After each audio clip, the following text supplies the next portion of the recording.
Hello, and welcome to the Art of Ceremony. The Heard Museum exhibit presents the work of American Indian artists for more than a century who've been painting ceremony beautifully. My name is Ann Marshall, and I'm going to show you some of the wonderful art that is in this exhibit. The painters in Art of Ceremony come from all over North America, and they've been painting ceremony for a variety of reasons. In many cases, they wanted to make sure that people knew what these beautiful ceremonies were. They were speaking to a non-Indian audience as well as to an Indian audience. Painting ceremony has been such an important theme that it has been taken up by a variety of painters in different regions, including the Plains and the Southwest. And we're going to look at some of those paintings today and give you an up-close look at some of the things that we have in Art of Ceremony. Many of the painters whose work is in this exhibit did a beautiful job of depicting the details of ceremony. These artists participated in ceremony. In some cases, they made the regalia of ceremony. And it was important to them to show the ceremony correctly. In other cases, artists were working to capture the excitement, the beauty, the power of ceremony. And so they weren't depicting the ceremony in a realistic manner. Rather, it's a much more exciting, expressionistic presentation of ceremony, or in some cases, a single ceremonial figure. All of the paintings in Art of Ceremony come from the Heard Museum collection or from a promised gift by Albion and Lynne Fenderson, who have been good friends of the museum for many, many years. I want to direct your attention to two excellent references about paintings in the Art of Ceremony. One is Shared Visions, painting and sculpture in the 20th century, and it is by Margaret Archuleta and Dr. Renard Strickland. It is published by the New Press. Another publication is a catalog that the Heard Museum did as a part of its Masterworks series. And in that catalog, guest curator Kay Walkingstick, herself a fine artist who's collected by the Heard Museum and many other institutions, talked about some of the paintings in the Heard Museum collection that particularly impressed her. The exhibit was entitled So Fine, and that catalog is available from the Heard Museum shop. I hope you'll look at those two wonderful publications that give real insight into both the painting and the artists who created this work. An interesting feature of Kay Walkingstick's discussion, because she is an artist, is the fact that she celebrated the beauty of the paintings beyond their treatment as documents, which so often happens. And certainly as we appreciate the accuracy with which artists have selected to portray ceremony, Kay Walkingstick was so taken by simply the beauty of the art. She has an artist's eye, and it shows. This painting is by Tonita Pena of San Ildefonso and Coche de Pueblos. It's called Animal Dancers, and it was done sometime during the 1920s. Documentary and realistic are two words art historian Dr. Jerry Brody used to describe Pena's work. Pena's attention to detail gives these ceremonial figures even distinctive facial expressions. Early depictions of ceremony usually showed only a small number of participants, when in reality, many more individuals would be present. Animal dancers in this painting include buffalo dancers and antelope dancers. Artist Pablita Velarde of Santa Clara, Pueblo, has said she was inspired by Pena's courage as a woman painting at a time when depicting ceremonies was not encouraged and was done almost exclusively by men. This painting is also by Tonita Pena. You wouldn't guess that when you compare it to animal dancers. It's done in a very different style, and it's depicting Christian subject matter. It's a later work, probably done circa 1939, and it commemorates the Coronado Quarto Centennial in 1940. In this painting, a Catholic priest is blessing people from a number of different tribes. Curator Margaret Archuleta, writing in the catalog for the Hurd exhibit Shared Visions, Native American Painters and Sculptors in the 20th Century, felt the painting was reminiscent of a European style and may have been influenced by military recruitment posters in Albuquerque and Santa Fe areas. This painting is by Joe Herrera of Cochiti, Pueblo. He painted it in 1983. Herrera was a talented painter who went through a number of different styles in his career. This was painted following a hiatus in the artist's career of approximately 20 years, during which he served as governor of Cochiti, Pueblo, secretary of the All-Indian Pueblo Council, and director of Indian Education for the state of New Mexico. Joe Herrera is the son of Tonita Pena. Herrera has said that his inspiration for his art was his mother. This painting is by Ramando Vigil, Tseyemu. We don't know the date of it exactly. The life dates for Tseyemu, who was from San Ildefonso, Pueblo, are from 1902 to 1978. Vigil, or Tseyemu, began painting in 1980. Tseyemu, or Ramando Vigil, began painting in 1918. He was a prolific artist, and his style varied a great deal. In this painting, he has first man naming the birds and animals. And I think a wonderful feature of this painting is that it beautifully depicts the animals and birds completely without regard to scale. That turkey is about the size of the deer, and the hummingbird's a pretty formidable size too. But it's a wonderful painting, and there's a wonderful power to first man who is naming the birds and animals. This painting is by Gilbert Atencio of San Ildefonso, Pueblo. Striped casa head the procession of this corn dance. Many paintings of San Ildefonso and Rio Grande, Pueblo ceremonies include drums. In this case, there's only one drummer shown, but the drum represents the sound of thunder, and it is a primary instrument for accompanying prayer songs in ceremony. This painting is also by Gilbert Atencio. It's called Basket Dance, and it was painted in 1962. Atencio was known as one of the most versatile artists of his generation. They range from abstraction to very, very realistic portrayals, such as we have here in Basket Dance. In the Masterworks of Fine Art catalog, So Fine, guest curator and artist Kay Walkingstick said, "2 women and 3 men dance in a typically agrarian up and down movement against a flat white ground.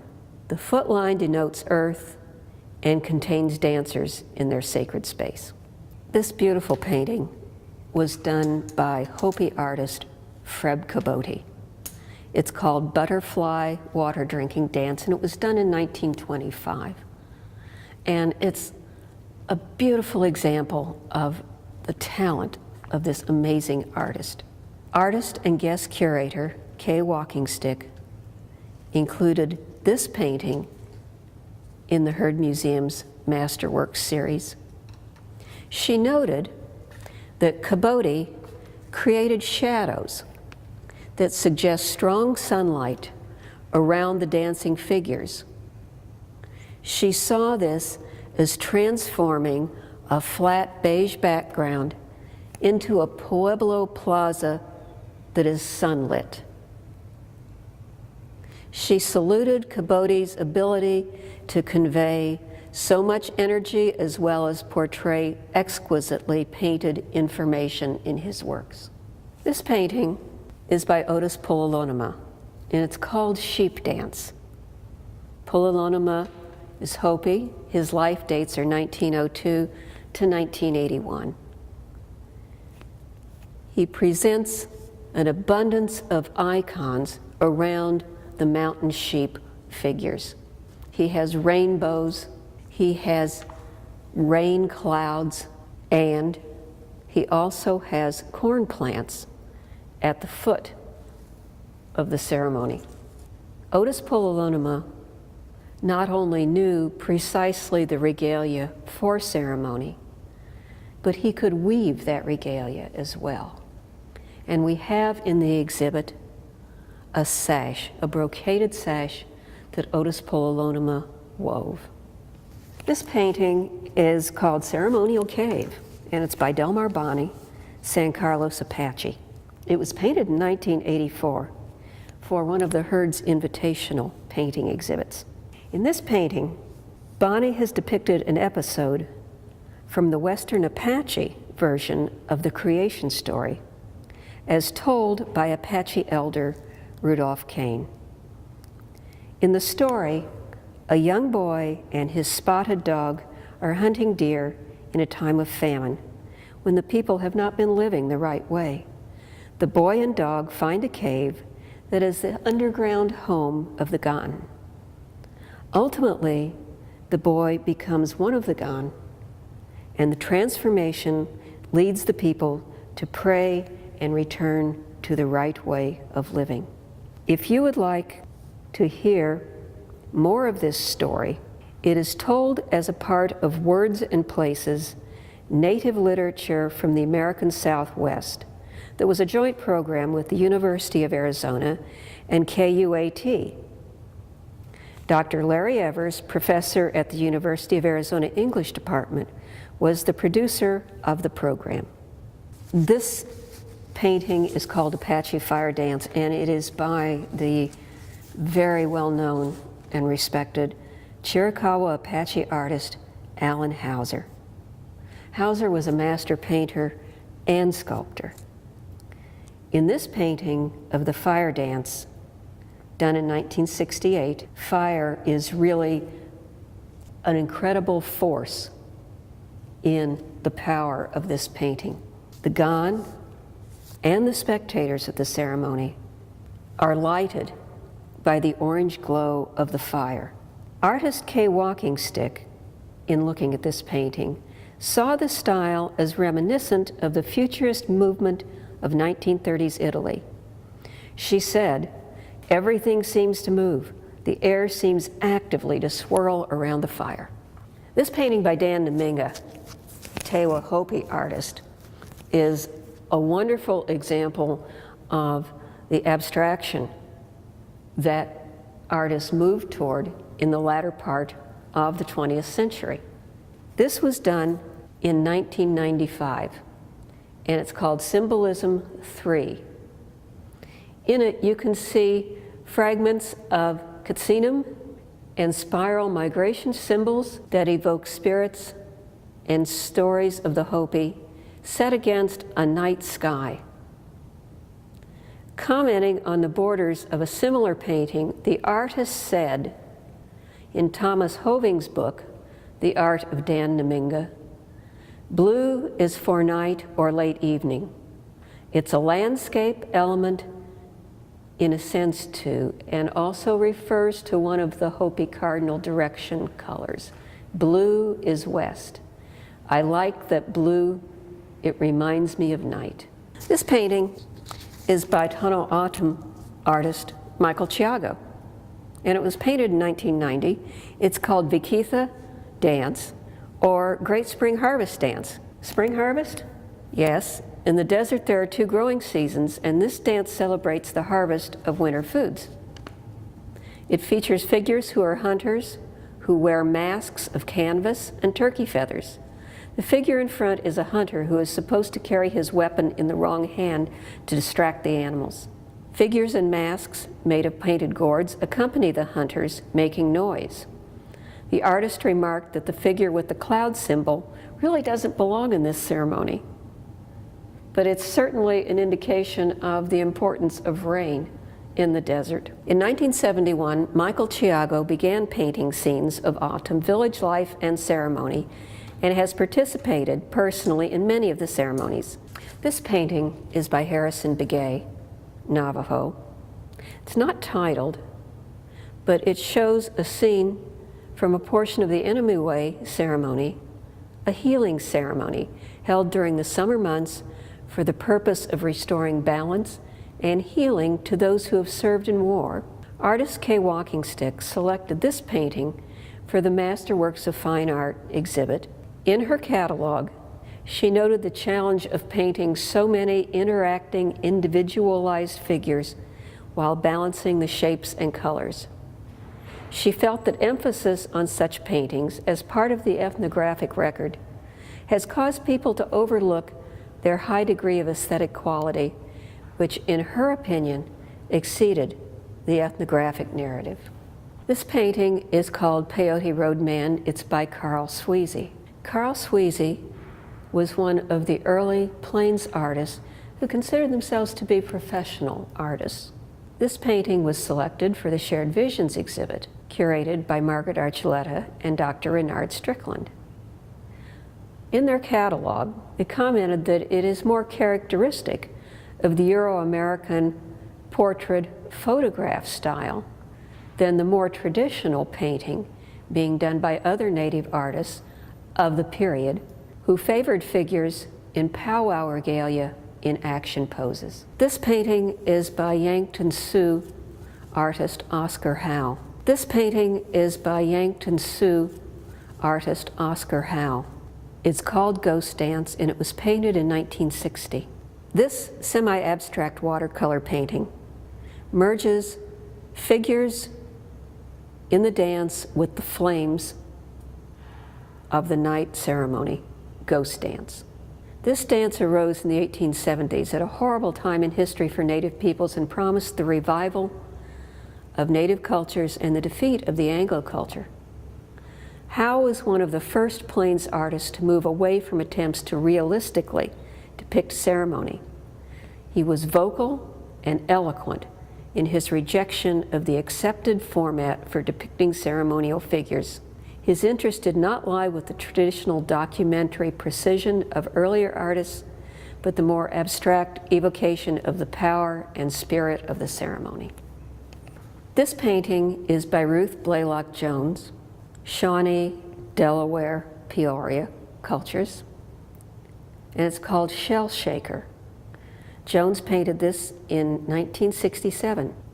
Ruth Blaylock Jones has chaired the Bacone College Art Department and is the 2008 recipient of the Spirit of the Herd Award. Here, she depicts a woman participating in a stomp dance as she straps on turtle shell shakers to her legs. The stomp dance is so named because of the slow, stomping steps and rhythm created by the women who wear the shell shakers on both legs. More than 100 people may join a dance circle as the dance continues. This painting is called Teepee Peyote Ceremony, and it was painted in 1938 by Ernest Spybuck. Ernest Spybuck is another of the Plains artists, one of the early ones who considered himself to be a professional artist. He was a member in the Native American church in his area. He learned the ceremonies from the Delaware, also residents of Oklahoma. In this painting, Spybuck used a window technique. In discussing this painting in Shared Visions, Margaret Archuleta and Renard Strickland said, "This technique allows the viewer to experience the events inside and outside the teepee simultaneously. It also lets you know the time of day and season of each event depicted. This is another painting by Ernest Spybuck, done in 1934. And although it is not titled, the subject seems to be a Shawnee war dance. It's a subject he painted a number of times over the history of his career. The war dance is one of the most important Shawnee ceremonies. Historically, warriors of all ages retold their victories. In some communities, the tradition continued, with veterans of the United States military participating. The summer ceremony also honors our grandmother, who affects the success of crops. One of the interesting features of Spybuck's ceremonies is that he showed not only the sacred space, but also the people who were in attendance in a much more informal pose, talking with each other. And in many cases, he took great care to accurately depict the features of participants. If you had been present at those ceremonies when Spybuck was, I'm sure you could recognize some of the people he was depicting. This painting is untitled. It's by Fred Beaver, Creek. His life dates are 1911 to 1980, and this painting was done in 1971. Beaver painted these atmospheric paintings that evoke the historic setting in which the Creek lived. Their homes, their traditional clothing, and his scenes are usually done on dark blue paper, dramatic colors that evoke a sense of night. This painting by Fred Beaver is called The Orator, and it was done in 1973. The artist has been quoted as saying, "I wanted to change the non-Indians' image of my people, and I wanted to help my own people understand themselves, especially the young. So I sketched and painted the scenes from my childhood.